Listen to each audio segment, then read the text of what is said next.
Hello, I'm Carl, and today we'll be talking about a painting and the ways it could inspire your tabletop role-playing adventures, whether you play Dungeons & Dragons, EZD6 or Call of Cthulhu. This video is part of Monster Week, an annual community event created and organized by Ginny D and Pointy Hat to bring together tabletop role-playing creators on YouTube. The theme for this year is Fey, and the painting we'll be looking at is Richard Dadd's The Fairy Masterstroke, which is packed full of them. If you're of the older persuasion, you may remember a Queen song of the same name. The lyrics of that song describe the figures in this painting. Normally, when we look at art for inspiration, we look at the art itself, but in this case, it's also worth looking at the artist, because his story is very far from conventional, even by artist standards. Richard Dadd was born in England in 1817. His childhood seems to have been fairly normal for his social class and time, except for a clear aptitude for drawing, which got him into the Royal Academy of Arts and won him awards by the time he was 23. He seemed to have been well on his way to becoming a star artist when he set off on his tour of Europe, Egypt and the Middle East. But saying that he came back a changed man is an understatement.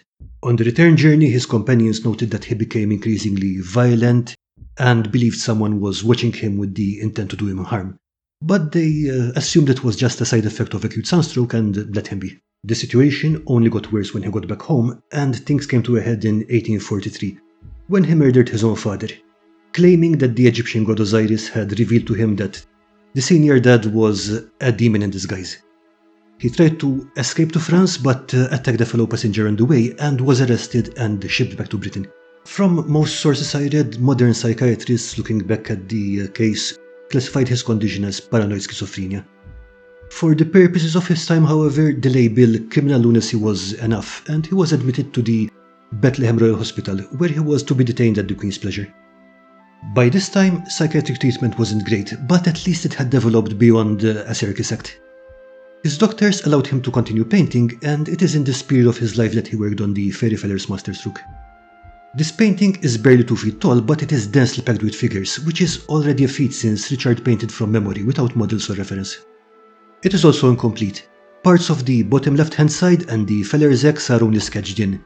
And while I could not find any information about this, comparing it to his other works makes me think that the skin tones are blue because they are still several layers away from being completed rather than being the deliberate choice for the final product.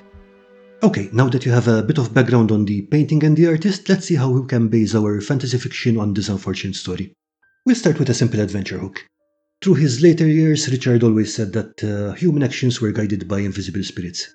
In fantasy worlds, where invisible spirits are a thing, that could happen, so I can picture a scene where an artist is locked in a cell, seemingly painting from memory, but really making portraits of creatures that only he can see. Fey folklore also gives them a narcissistic streak, so I wouldn't put them above trapping an artist into being their court painter as a part of a Fey bargain. This kind of story could have the players trying to free the artist. You could also have the painting itself be a cursed item and play into the themes of obsession and paranoia, or transfer something from the artist to the viewer. For example, the artist may not have been meant to see the scene they painted, and player characters who study the painting long enough start to occasionally see past the veil or glamour illusions.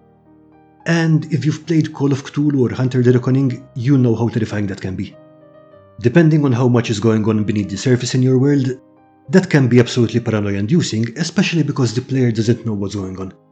It could also be a trap. A player character exposed to the painting might develop an obsession with one of the figures painted there, and want to meet them. Fey lore is full of stories where someone spots a fairy once and obsesses over seeing them again.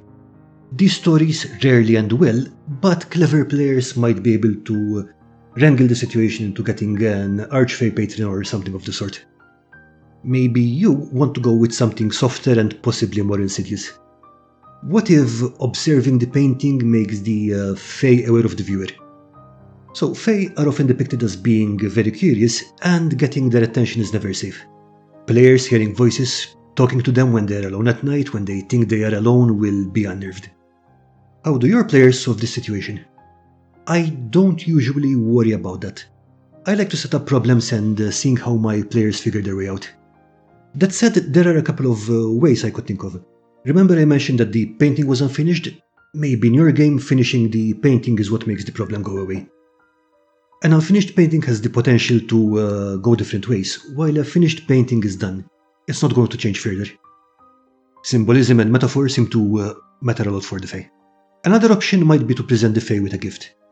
The fella in the painting is splitting a chestnut to build a chariot for Queen Mab. He cannot complete that because he's a painting, but if the player characters can build one, they can exchange it in return for being left the heck alone. The one solution I would turn down is destroying the painting, maybe even making it indestructible. Getting rid of a Fae problem should not be possible with something as banal as violence, in my opinion, because it wastes the potential of such a versatile antagonist. If I wanted a problem players could solve with hammers, I'd send in goblins or a dragon. If you have any ideas how you would deal with this, I would love to hear about it in the comments. Don't forget to check out the other Monster Week videos and have a great day!